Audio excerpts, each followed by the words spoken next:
Welcome back to MJL 3764, collecting Elvis on vinyl and CD. This is part 2 of the Fort Baxter series of releases. So let's jump straight in. The third release, 1993, was It's a Matter of Time. And that's the cover there, which this cover and the release actually got quite a bit of criticism, as I remember, when it was released. The cover is very 70-ish. I don't mind it. Pictures are a little bit small of Elvis, and of course they don't use the capital letters on Elvis Presley, which they weren't doing anyway on the early releases. And people said this was a bit of a sterile show. You couldn't hear the audience, etc, etc. Personally, I think it was a great show. Elvis is still singing really well. It's an early February 1973 Vegas performance. As we know, as it went on, Elvis was ill and he had a bit of trouble and etc. So later on, I think the performances weren't as good. But it started off a pretty good engagement. Elvis is singing really well.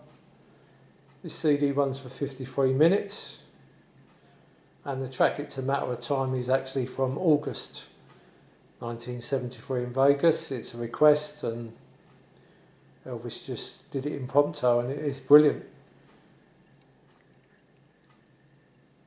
Wish he would have sung that one a lot more live. Great to get at the time. A live version of It's a Matter of Time.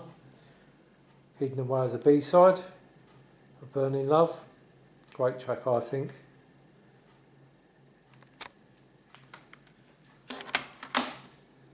Backside looks like that. There's a track listing. As you can see, it's shortly after Aloha, but it's not exactly the same set list. You are losing stuff like Burning Love and Something and My Way, but you're gaining I Got a Woman, Until It's Time for You to Go, You Don't Have to Say You Love Me Tender, etc. So yeah, I think it's a pretty solid show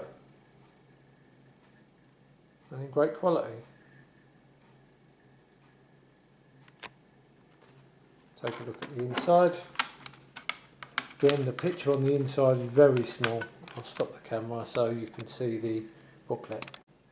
That's the inside of the booklet with another very small picture of Elvis. But you do get a poster, if you will, on the inside of Elvis in the tiger suit, circa 1974. And the disc looks like that.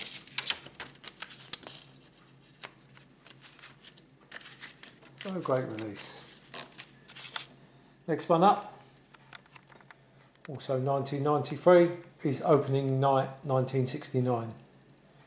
Now, we all know now that this isn't opening night, but it's certainly the earliest known recording of Elvis's August 1969 Vegas stint. In very good quality, a bit echoey, but what can you say about this 1969 show? It's absolutely brilliant. It runs for about 67 minutes.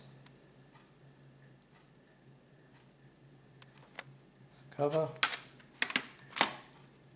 Backside looks like that.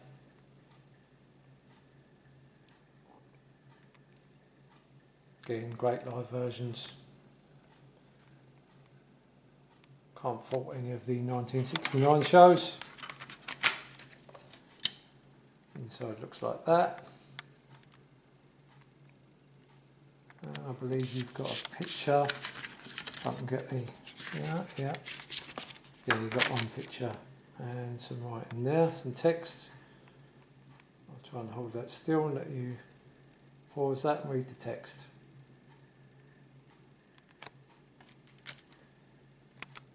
Yet another excellent release. If You Talk in Your Sleep, Opening Night 1974, was the 5th release from Fort Baxter in 1994. And features that cover. Great shot of Elvis from the press conference 1972 for the Aloha.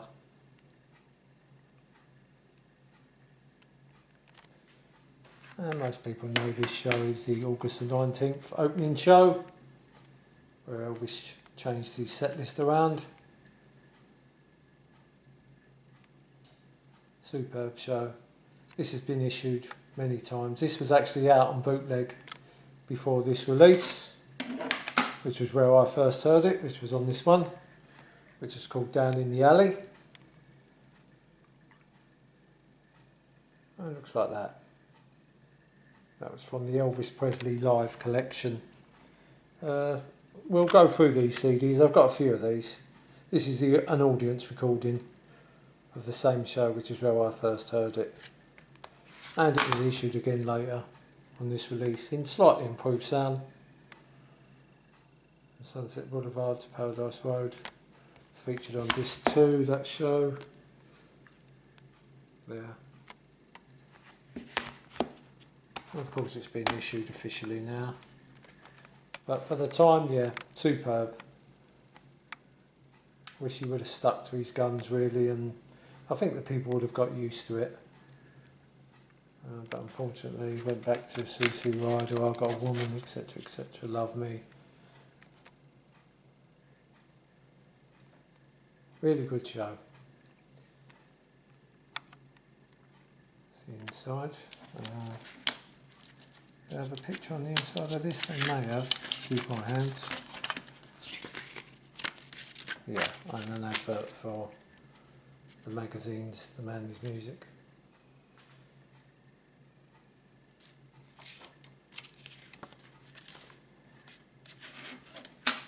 Of a fine release. 1995, saw 5 releases from the Fort Baxter label, volume 6 to 10. First one being Steamroller Blues. These are all in the slipcase cardboard type. This was the Memphis show, complete, issued in part by RCA, was recorded live on stage in Memphis. On paper it looks pretty good, but I've griped about this CD before. Half of the show is without the added applause, but the other half is just basically the LP that RCA issued. So I was a bit disappointed with this one. It's out on FTD, but again that isn't the completest version. The version you need to buy is on the Legacy, because it has the full start of Help Me. And there's some dialogue missing also on the FTD, which was on the original album, which is really frustrating. But not a bad release at the time. It's nice to hear the show in its entirety. Good show. Superb vocals by Elvis. And a good CD to get at the time. CD looks like that.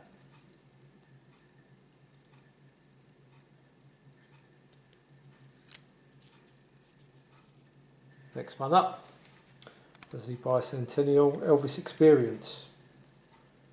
Hampton Road show, August the 1st, 1976. Elvis not going through the best of times now. He just sacked Red, Sonny and Dave after the last tour in July. And these shows are not the greatest shows. Elvis sounds a little tired on this one. Does get the great return to sender, and it's just been issued by FTD, so I have to give that a listen to see how it sounds compared to this one. But great to hear Elvis sing Return to Sender. Again, if he was in the Elvis camp, I've often said, you know, if I was Charlie Hodge or something, you know, I would have pulled Elvis to one side and said, look, what about all these other great songs you've recorded over the years? You know, rehearse them, you know, She's Not You, Good Luck Charm, all them #1 great hits that he had, and all the early stuff from the 50s. You've got a lot of living to do, stuff like that, you know, just put them in the act. But unfortunately, he sort of just went with the normal set list. So it was nice to get returned to sender on this one. But again, it is impromptu, it is a request. The words are not quite there. The band's not completely together on it, so don't expect too much if you haven't heard it. But it was nice to get. And the CD looks like that.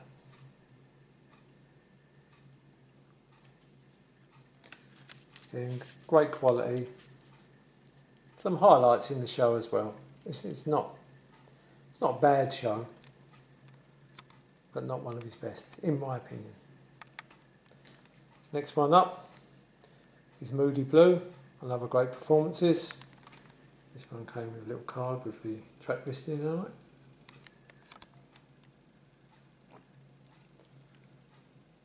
Again, the February 1977 shows, not the best, but again you're getting Moody Blue, so you're getting a rarity.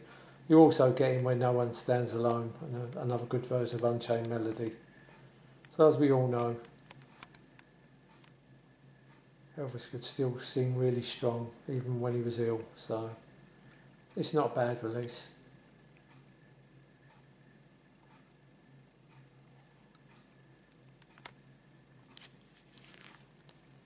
And the disc looks like that, and in great quality.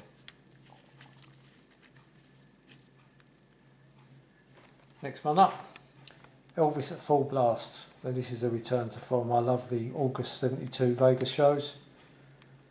I think they're really strong performances by Elvis, and he looked really good as well, really well.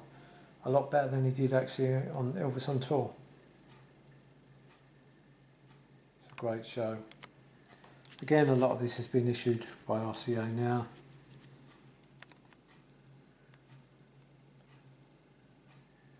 And there's a track listing.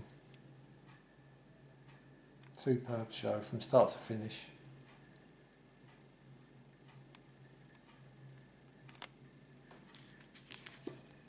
And the disc looks like that.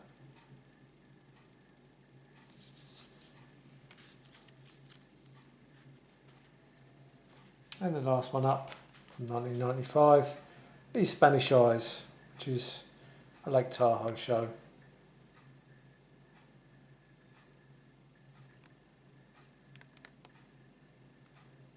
I've started to change the appearance of the covers now.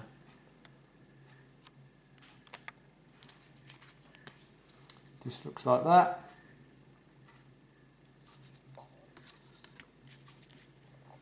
And there's a track listing.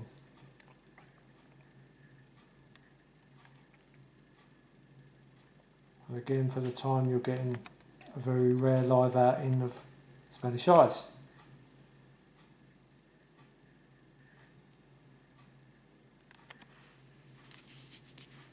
Again, the singing on this CD, very strong.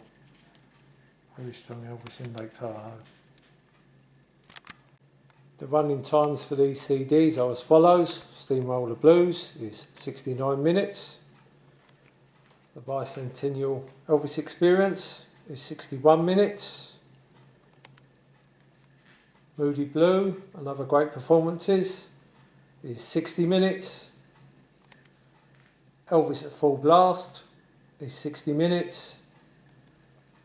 Spanish Eyes, 61 minutes. And I don't believe I mentioned the running time of If You Talk in Your Sleep. That's around 60 minutes as well.